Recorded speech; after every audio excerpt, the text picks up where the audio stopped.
Bonjour à tous, alors aujourd'hui on se retrouve pour une vidéo cuisine. Alors, quelle recette? Eh bien la tartiflette, une délicieuse tartiflette. Avant que l'hiver se termine, une bonne tartiflette, ça fait du bien. Alors, je vais vous montrer en quelques étapes comment réussir une bonne tartiflette bien généreuse et qui est délicieuse.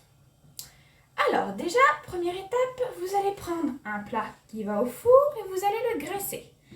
Je l'ai déjà fait. Ensuite, vous allez couper vos pommes de terre que vous aurez épluchées et lavées. Donc vous les coupez avec des tranches bien fines pour qu'elles cuisent bien. Mais pas trop parce que sinon quand elles vont cuire, ça sera de la bouillie. Donc vous mettez votre première couche de pommes de terre. Ensuite, vous allez saler et poivrer.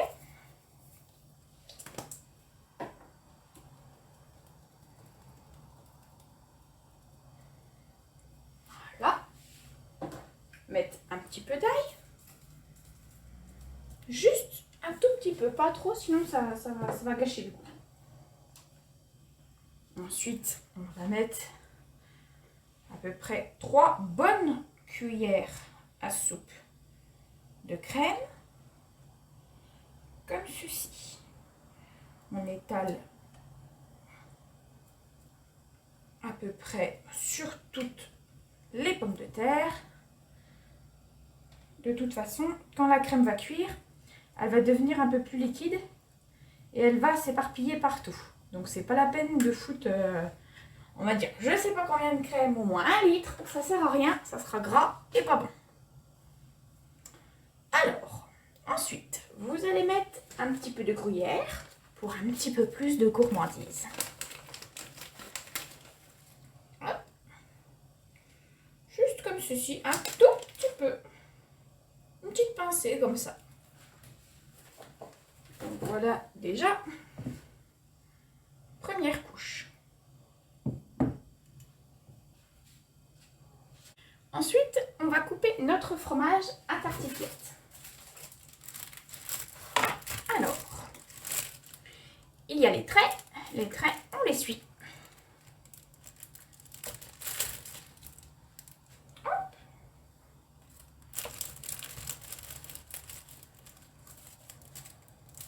Il est bien coulant. Ça va être un délice. Hop.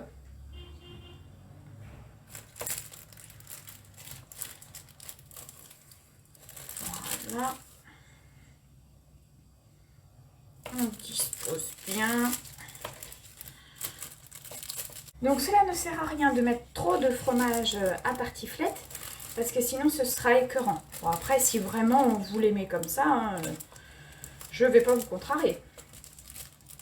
Alors, hop, on en met dans ce sens-là. Voilà.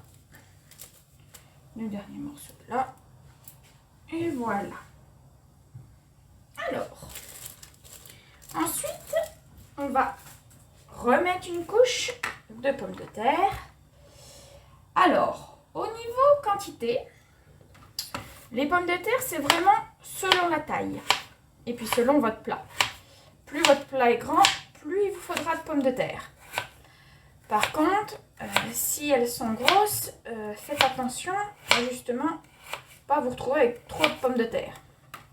Parce qu'à la base, c'est une tartiflette, c'est pas un gratin dauphinois. Alors, on dispose tout ça. Quand ça va cuire, tout va s'aplatir. Ça va fondre, ça sera un délice. Et je vous dis même pas l'odeur que ça va avoir quand ça va cuire. Alors, certaines personnes mettent des oignons frais. Moi, je préfère saupoudrer avec un petit peu d'ail.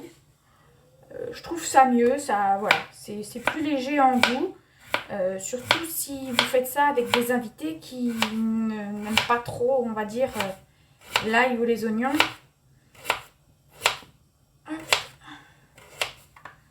Ne vous coupez pas des doigts. Voilà.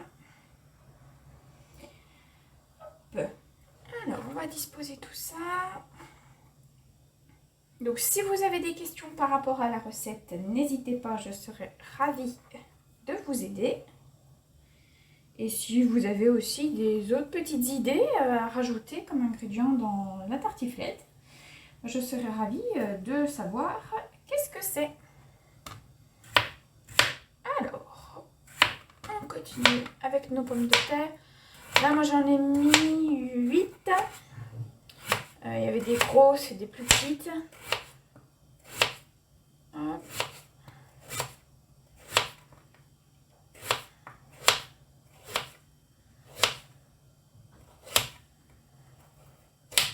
Et voilà. Hop.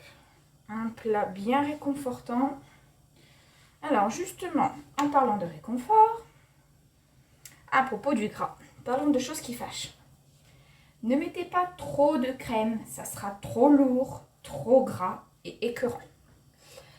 C'est pareil pour le fromage, faites attention lorsque vous choisissez votre crème ou votre fromage, prenez quelque chose qui est quand même allégé ou alors à ce moment-là, moins gras. Vous lisez l'étiquette et vous comparez avec les autres produits dans les matières grasses. Comme ça, ça évitera, voilà, c'est mieux. Vaut mieux manger plus, mais de meilleure qualité. Vous pouvez vous faire un bon plat bien gros, bien enrichissant, mais sans prendre trop de kilos. Hop, alors.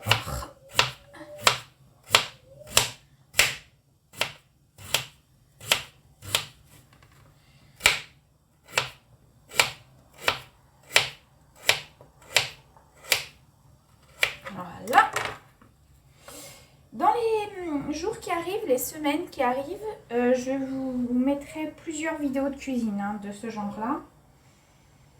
Bon, hier soir, j'ai fait des spaghettis carbonara, mais bon, je me doute que beaucoup de monde ont la recette. Mais par contre, si vous voulez ma recette, si vous voulez la mienne, n'hésitez pas dans les commentaires et je vous la donnerai. Vous savez également que je suis présente sur Facebook, Instagram, etc., TikTok. Donc, n'hésitez pas à me contacter sur d'autres sites.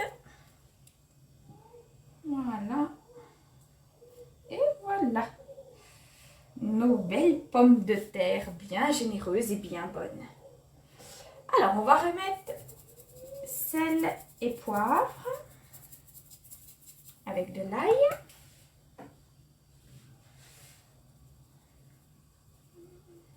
Pas beaucoup de poivre, vaut mieux en mettre en dessous, un petit peu plus en dessous que au-dessus parce que sinon le goût va trop rester. Hop. Et là, on termine tout le pot de crème. Donc c'est 50 centilitres de crème que vous mettez dans votre tartiflette. Vous voyez, moi j'ai pris la moins grasse, j'ai pris la légère. Donc bien sûr de la crème fraîche épaisse, mais légère. Alors, hop, on racle bien, ça serait dommage d'en gaspiller.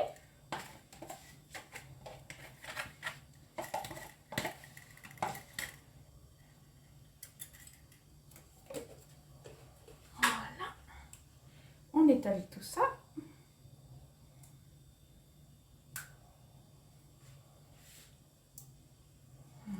Voilà. Et voilà. Ça va être un délice, c'est rien que j'ai préparé que j'ai envie de sauter dessus. Hop.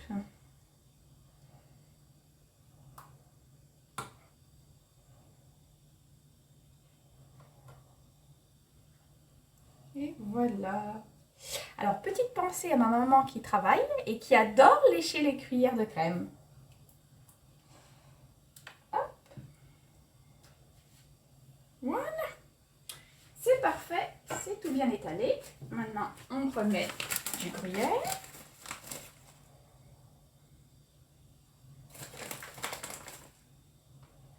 Voilà, juste comme ça. Un petit peu saupoudré.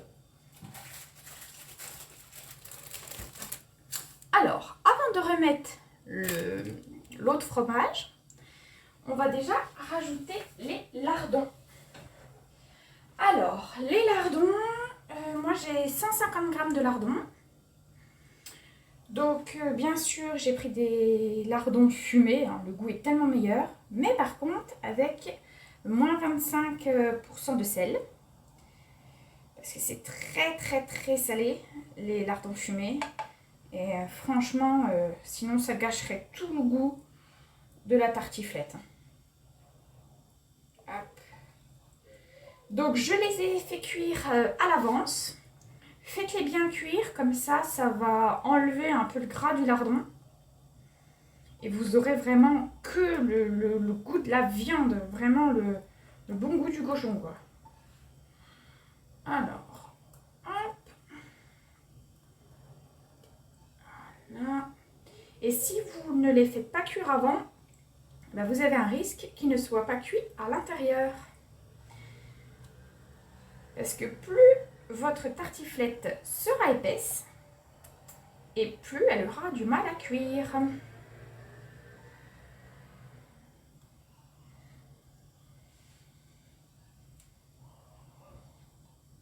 Voilà.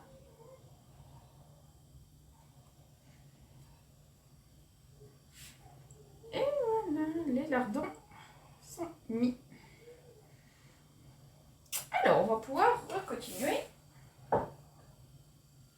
avec le fromage. Hop, c'est reparti. On dispose tout ça.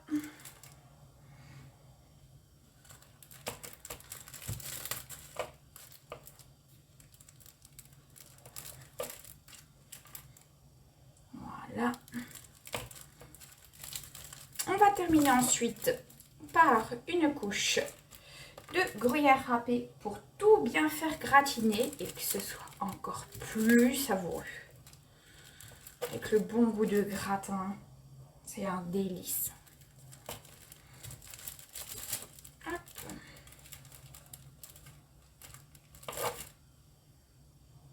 Voilà. Et les deux derniers morceaux dans ce sens-là. Hop là. Et bien voilà. On termine avec le reste de notre sachet de gruyère râpée. Donc c'est un sachet de 70 grammes. Hein. Ça suffit amplement. Hop. Voilà.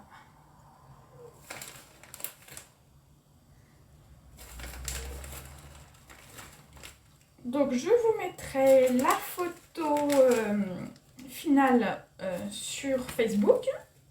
Et je fais également une petite vidéo à la fin sur TikTok et Instagram pour vous montrer le sublime résultat. On va mettre tout ça au four pour 1 heure à 200 degrés. C'est parti, ça cuit. Et voilà.